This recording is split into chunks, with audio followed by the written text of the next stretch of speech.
Good morning students. Today we are going to learn lesson number 10 Pagdi from our Rimjim textbook, page number 74. Page number 74. Let's start. मैली पगड़ी इतनी रगड़ी, इतनी रगड़ी, इतनी रगड़ी, इतनी रगड़ी, रह गया मैल न रह गई पगड़ी।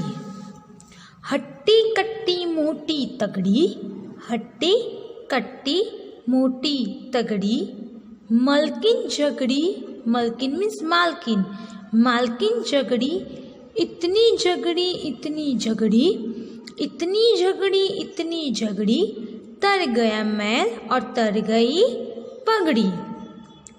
इस कविता में किसके बारे में कहा गया है? इस पोयम में, इस कविता में पगड़ी के बारे में बताया गया है। जो नौकर है वो पगड़ी को क्या कर रहा है? वो पगड़ी को साफ कर रहा है, मतलब धो रहा है। और ये मालकिन है, ये उसकी मालकिन है, ये नौकर है और ये उसकी मालकिन है। ओके, तो हम फिर से स्टार्ट करते हैं। मैली पगड़ी इतनी रगड़ी, इतनी रगड़ी, इतनी रगड़ी, इतनी रगड़ी, रह गया मैल और न रह गई पगड़ी। मतलब ये जो पगड़ी थी, पगड़ी क्या होता है? जो हम सिर पर लपेट कर बांध कर पहनते हैं। तो वो पगड़ी इतनी मैली थी, इतनी मैली थी, इतनी मैली थी। तो नौकर ने क्या किया? वो पगड़ी को साफ करने के लिए, मतलब मैल निकालने के लिए रगड़ रगड़, इतना रगड़ा उसको। कैसे रगड़ा? जैसे कोई भी कपड़ा होता है और ऐसे ऐसे हम रगड़ते हैं, तो इतना रगड़ा, इतना रगड़ा, इतना साफ किया, इतना साफ किया, पर रह गया मैल। उसमें से जो मैल था वो बहुत गंदी पगड़ी थी, बहुत मैली पगड़ी थी, तो वो मैल निकल ही नहीं रहा था। नौकर ने बहुत ट्राई किया कि मैं बहुत उसको रगड़ूँ, बहुत रगड़ूँ तो मैल शायद निकल जाए, लेकिन बहुत रगड़ने के बाद भी मैल पगड़ी से निकला नहीं और न रह गई पगड़ी। मतलब बहुत कोई भी कपड़ा होता है, उसको रगड़ने से वो कपड़ा क्या हो जाता है? वो कपड़ा फट जाता है। जैसे आप यहाँ पे पिक्चर में देख सकते हो कि ये जो पगड़ी थी वो बीच में से फट गई है, तो मैल भी नहीं गया और पगड़ी भी नहीं रही, मतलब पगड़ी भी साथ में फट गई।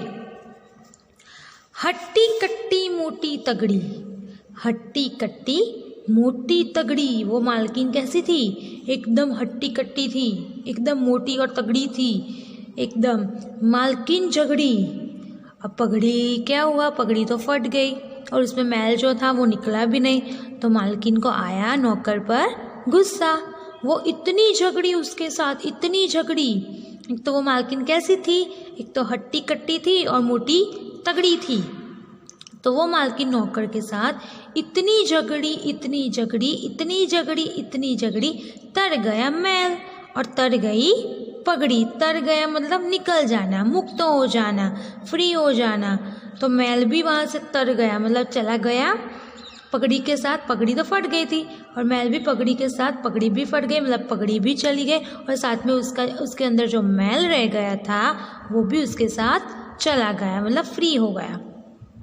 तो मालकिन किसके साथ झगड़ी थी? अपने नौकर के साथ वो बहुत झगड़ी और साथ में पगड़ी भी फट गई, तो न रही पगड़ी और साथ में मैल भी निकला नहीं। ओके, तो मैं जो इसके जो लेसन के कठिन शब्द हैं वो मैं आपको PDF फाइल भेजूंगी, उसमें से आपको अपनी हिंदी नोटबुक में कॉपी करना है।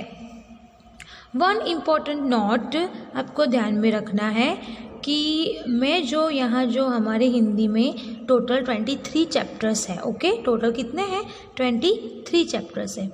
मैं आपको टोटल 23 चैप्टर्स पढ़ाऊँगी मतलब एक्सप्लेन करूँगी, सारे मैं आपको एक्सप्लेन करूँगी, साथ में हार्ड वर्ड्स जो आते हैं वो भी लिखवाऊँगी।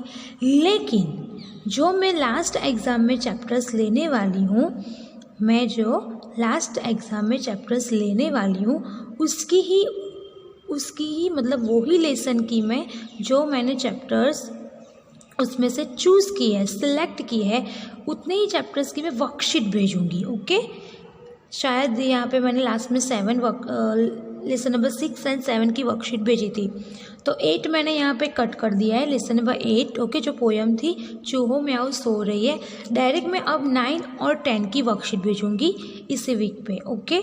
तो जो भी मैं सारे जो चैप्टर्स है, चैप्टर्स जो 23 है हमारे, सारे मैं एक्सप्लेन करूँगी। उसके जो हार्ड वर्ड्स है वो भी मैं भेजूँगी, उसके रिलेटेड कुछ भी हो वो भेजूँगी। लेकिन जो वर्कशीट है उसमें से जो मैंने एग्ज़ाम के लिए चैप्टर सिलेक्ट किए हैं उसकी ही वही चैप्टर की मैं वर्कशीट भेजूँगी ओके। तो ये बात आप लोग ध्यान में रखना ओके। सो बाय एवरीवन।